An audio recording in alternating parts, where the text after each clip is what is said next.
दोस्तों Lionel Messi right handed है, पर जब भी वो फुटबॉल खेलता है तो वो डोमिनेंटली अपने लेफ्ट लेग का इस्तेमाल करता है। वही दूसरी तरफ रोनाल्डो दोनों चीजें करने के लिए अपने राइट हैंड और राइट लेग का इस्तेमाल करता है। आपने शायद न्यूज में सुना होगा कि किसी स्पोर्ट्समैन को अपना डोमिनेंट हैंड कट करना पड़ता है किसी एक्सीडेंट के चलते, पर फिर वो अपने दूसरे हैंड को इतना ट्रेन करता है कि आगे चलकर वो एक चैंपियनशिप ही जीत जाता है। तो क्या इसका मतलब ये है कि हम लाइफ में कभी भी विलिंगली अपने हैंड डोमिनेंस चेंज कर सकते हैं? वीरू सहस्त्रबुद्धे एके वायरस अपने दोनों हाथों से लिख सकता है। कमिंदु मेंडिस जो कि श्रीलंका का बॉलर है, वो अपने दोनों हाथों से बॉल को स्पिन कर सकता है। मैं अपने राइट हैंड से किसी का मुंह तोड़ सकता हूँ, वही मेरी माँ उसके लेफ्ट हैंड से मेरा मुंह तोड़ सकती है। इतना ही नहीं, कुछ लोग अपना हर एक काम लेफ्ट हैंड से करेंगे, पर जब बात खाना खाने की आती है तब वो अपना राइट हैंड डोमिनेटली यूज करना शुरू कर देते हैं। वही दूसरी तरफ कुछ लोग होते हैं जो अपना हर काम राइट हैंड से करेंगे, बट किसी स्पेसिफिक स्पोर्ट्स खेलते वक्त वो अपना लेफ्ट हैंड डोमिनेटली यूज करना शुरू कर देते हैं। आप ये रील देखिए, इसमें पेरेंट्स ने अपने बेबी का एक हाथ बांध कर रखा है ताकि उसको एक स्पेसिफिक हैंड डोमिनेंस आदमी बनाया जा सके। तो क्या पेरेंट्स आर्टिफिशियली ये डिसाइड कर सकते हैं कि उनके बेबी का कौन सा हैंड डोमिनेंट होना चाहिए ताकि आगे चलकर स्पोर्ट्स में उस बेबी को ज्यादा हेल्प हो? या फिर हमारा हैंड डोमिनेंस गॉड गिफ्टेड या इनहेरिटेंस बेस होता है? बट देन अगर ये इनहेरिटेंस बेस्ड है तो फिर हमारा ब्रेन डिसाइड कैसे करता है कि कौन सी चीज के लिए हमारा कौन सा हाथ या कौन सा पैर यूज होना चाहिए? बहुत ज्यादा डीप टॉपिक है तो वीडियो थोड़ा लंबा जरूर हो सकता है, बट आखिर में मैंने मेरी पर्सनल स्टोरी शेयर की है जिसकी वजह से मैं आज ये वीडियो बना रहा हूँ, तो वीडियो को आखिर तक जरूर देखना। तो सबसे पहला और कोर क्वेश्चन ये है कि ये हैंड डोमिनेंस है ही क्यों? अगर भगवान ने दोनों हाथ दिए हैं तो दोनों हाथ डोमिनेंट बनाओ ना यार, ये भेदभाव क्यों? ये सवाल उसी तरीके का है जैसे कि फेमिनिस्ट अक्सर सोचती है कि मेल और फीमेल दोनों भगवान ने ही बनाया है, तो ये भेदभाव क्यों, हमें इक्वेलिटी चाहिए। पर नेचर में एक्चुअली ऐसा नहीं होता। नेचर कुछ सोच समझ कर ही डिफरेंसेस बनाता है। फॉर एग्जाम्पल, आप एक हाथ में बॉटल पकड़ते हैं और दूसरे हाथ से उसका ढक्कन खोलने की कोशिश करते हैं। ये करते वक्त आप कॉन्शियसली ये नहीं सोचते कि मुझे किस हाथ में कितना फोर्स लगाने की जरूरत है, बट सरप्राइजिंगली आपके हाथ ऐसे मूव करते हैं जैसे कि उन्हें पहले से ही पता है कि ये चीज कैसे की जा सकती है। बिल्कुल इसी तरीके से जब आप पियानो बजाने की कोशिश करते हो तब सबकॉन्शियसली आप अपने एक हाथ को दूसरे हाथ का असिस्टेंट बना देते हो। एक हाथ से सर्कल बनाना और दूसरे हाथ से ट्रायंगल बनाना, ये हमने सबने ट्राई किया है, पर हर बार हम या तो दोनों हाथ से ट्रायंगल बनाते हैं या तो दोनों हाथ से सर्कल बना देते हैं। ये हम इसी वजह से करते हैं क्योंकि हमारे ब्रेन का एक हेमिस्फीयर हमेशा से ही मास्टर का काम करता है और वो हमेशा से ही बॉडी के फाइन मोटर कंट्रोल्स में ज्यादा स्पेशलाइज्ड होता है। अगर हमारे दोनों हेमिस्फीयर डोमिनेंट बन गए तो हमारे दोनों हाथ डोमिनेंट बन जाएंगे और एक हेमिस्फीयर हमेशा ही दूसरे हेमिस्फीयर को ऑब्स्ट्रक्ट करता रहेगा और हम कोई भी चीज ढंग से कर ही नहीं पाएंगे। Now the question becomes, what happens when you allow both hands together to try to solve the problem? And what we find out is that they fight over each other. One hand knows how to do it, and one hand does not, and so they more or less squabble. And the reason for this is that the hemispheres are disconnected. Now, the right hemisphere controls the left hand, and the left hemisphere controls the right hand. And these are almost mutually independent systems. It was as if two people were fighting over performing this task. बचपन से ही ऐसे obstruction हमारे दोनों hemisphere face करते हैं और eventually वो ये सीख लेते हैं कि अगर सामने वाले हेमिस्फीयर से कोई ऑब्स्ट्रक्शन आता है तो कैसे कोलैबोरेट करना है और कैसे हैंड का मूवमेंट करना है, और अल्टीमेटली दोनों हेमिस्फीयर अपना मूवमेंट फ्लेक्सिबली और कोलैबोरेटिवली कर पाते हैं। बचपन से होते आने वाले इस ऑब्स्ट्रक्शन के प्रोसेस में अगर लेफ्ट हेमिस्फीयर ने राइट हेमिस्फीयर को ज्यादा ऑब्स्ट्रक्ट कर दिया और वो मास्टर बन गया, तब हम राइट ही बन जाते हैं, और अगर इसका उल्टा हुआ तो हम लेफ्टी बन जाते हैं। अब ये नंबर ध्यान से सुनो, अर्थ पर नेचुरली 90% ह्यूमन राइट हैंडेड है और बस 10% ही ह्यूमंस है जो कि लेफ्ट हैंडेड है। तो अगर आप लेफ्ट हैंडेड है तो आप नेचुरली दुनिया के 90% लोगों से अलग हो और आप यूनिक हो। अच्छा ठीक है, समझ गया कि मैं लेफ्टी हूँ तो मैं यूनिक हूँ, पर क्या मैं खुद के मर्जी से यूनिक हूँ या फिर ये जेनेटिक्स का कमाल है? तो इसका आंसर है कि हाँ, ये जेनेटिक्स का कमाल है, बट पार्शियली।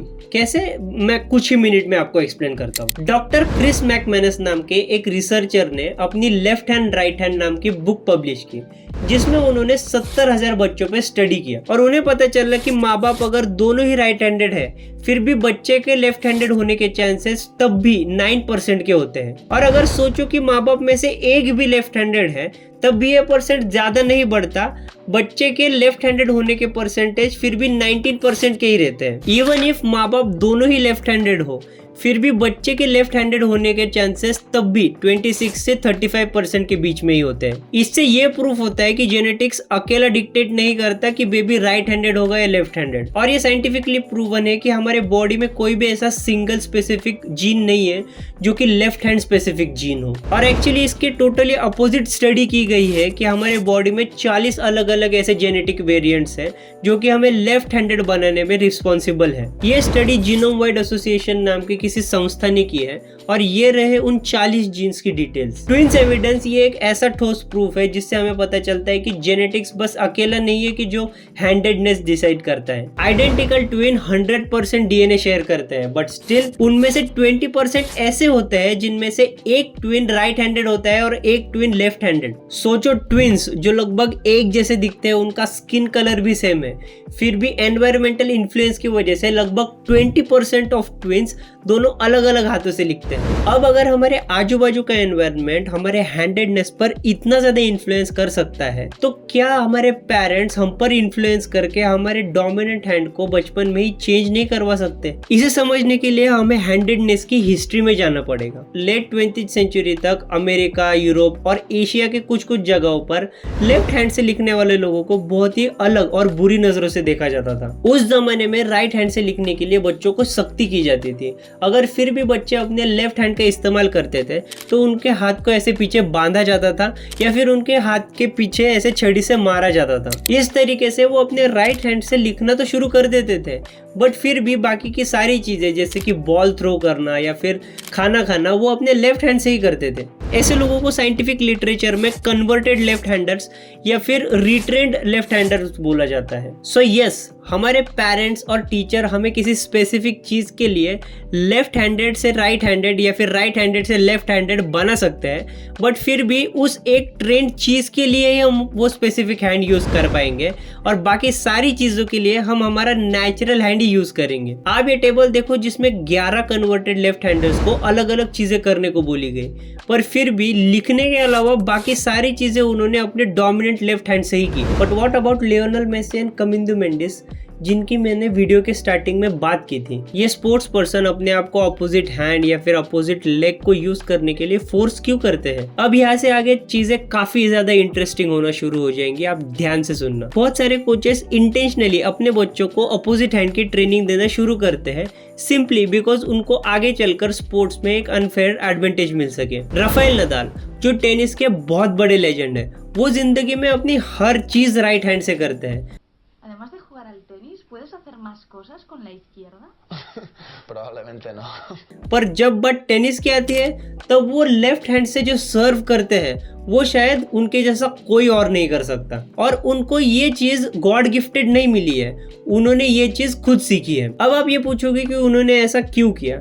क्योंकि टेनिस में जो लेफ्ट हैंड से खेलते हैं उनको एक स्ट्रेटेजिक एज मिलता है। जहां पर बहुत सारे राइट हैंडर प्लेयर्स होते हैं वहां पर एक शार्प क्रॉस कोर्ट एंगल से पॉइंट जीता जा सकता है। But when it comes to Lionel Messi naturally ही राइट हैंडेड है और नेचुरली ही लेफ्ट फुटेड भी है। मेसी ने इस चीज के लिए खुद की कोई ऐसी स्पेसिफिक ट्रेनिंग नहीं कर रहे, बट फिर भी इस चीज का उसको एक नेचुरल एडवांटेज मिलता है। जहां पर रफली 80% फुटबॉल प्लेयर्स अपने राइट फुट से फुटबॉल खेलते हैं, वहां पर मेसी जैसे left footed football players standard pattern recognition को ब्रेक करते हैं और प्ले के बीच में स्प्लिट सेकंड के लिए जब डिफेंडर अपना स्टैंस लेफ्ट फुटेड प्लेयर के लिए एडजस्ट करता है, तब तक सामने वाले प्लेयर को एक स्प्लिट सेकंड का विंडो मिल जाता है जिसमें वो स्पेसेस एक्सप्लॉइट कर सकता है। आप जानकर हैरान रह जाओगे कि क्रिकेट में भी कुछ ऐसे प्लेयर्स हैं जिनके आपको नाम भी पता होंगे, पर आपको ये नहीं पता होगा कि वो बैटिंग लेफ्ट हैंड से करते हैं, बट जब बात बॉलिंग की आती है तब वो राइट हैंडेड बॉलर बन जाते हैं। जैसे कि ब्रायन लारा, कुमार संगकारा,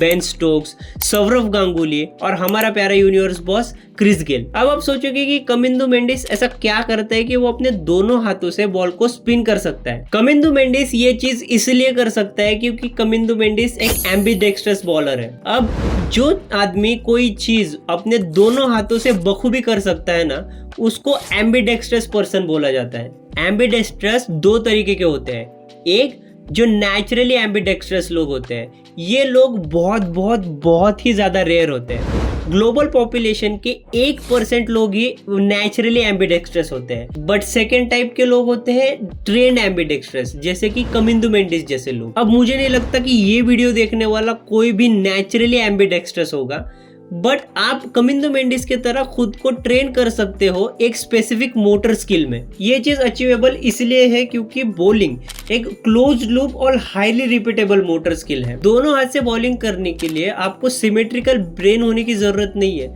आपको बस बचपन से घंटों मेहनत करने की जरूरत है, जिससे कि आपकी मसल मेमोरी बिल्डअप हो। इवन इफ आपने बचपन से इतनी सारी मेहनत कर भी ली, फिर भी आप बॉलिंग छोड़ के कोई और चीज दोनों हाथ से नहीं कर पाओगे। आपको बाकी सारी चीजों के लिए आपको आपका डोमिनेंट हैंड ही यूज करना पड़ेगा, और इसी वजह से आप एक परफेक्टली नेचुरल एम्बिडेक्स्ट्रस पर्सन नहीं कहलाओगे। बट इसके एग्जैक्टली अपोजिट हम वायरस की तरह एट द सेम टाइम दोनों हाथों से दो अलग अलग सेंटेंस लिखने की ट्रेनिंग नहीं कर सकते। It's highly impossible for normal humans until and unless आपको 1% लोगों में नहीं आते, और मुझे नहीं लगता कि शायद वो 1% भी इतना अच्छे से वो चीज कर सकते होंगे। अनलाइक बॉलिंग, राइटिंग एक बहुत ही कॉम्प्लेक्स स्किल है। मूवी में दिखाया गया था कि वायरस ने अपने आप को ट्रेन किया था दो अलग अलग हाथों से अलग अलग सेंटेंस लिखने के लिए, जो कि नॉर्मली इम्पॉसिबल है, क्योंकि जब आप लिखते हो तब आप बॉल घुमाने की तरह बस पेन नहीं घुमाते, आप अपने ब्रेन के लैंग्वेज सेंटर्स को यूज कर रहे होते हो, जिन्हें हम ब्रोकास और वर्निक्स एरियाज बोलते हैं। ये एरियाज हमारे थॉट्स, ग्रामर और स्पेलिंग्स को जनरेट करने के लिए रिस्पॉन्सिबल है, और इसी वजह से एक नॉर्मल ब्रेन एक एग्जैक्ट मिली सेकेंड में दो अलग अलग सेंटेंस फॉर्मुलेट नहीं कर सकता। ये वीडियो बनाने का सोल मोटिवेशन मुझे मेरी माँ से आया है, जो कि खुद एक मिक्स हैंडेड पर्सन है। वो अपनी जिंदगी की हर चीज लेफ्ट हैंड से करेगी, बट जब बात खाना खाने की आएगी तब वो हमेशा अपना राइट हैंड यूज करेगी। ये होने का स्पेसिफिक रीजन हमारा इंडियन कल्चर है, जिसमें हमें हमेशा से ही राइट हैंड से खाना खाने के लिए बोला जाता है, हमें राइट हैंड से ही प्रसाद लेने के लिए प्रोत्साहित किया जाता है। इसी वजह से मुझे लगता है कि इंडिया में बहुत सारे लेफ्टी लोग हैं जो कि अपना हर काम लेफ्ट हैंड से करते हैं, बट जब बात खाना खाने की आती है तब वो राइट हैंड से ही खाना खाते हैं। और ऐसा करना कोई गलत बात है भी नहीं, क्योंकि ब्रेन को फर्क ही नहीं पड़ता।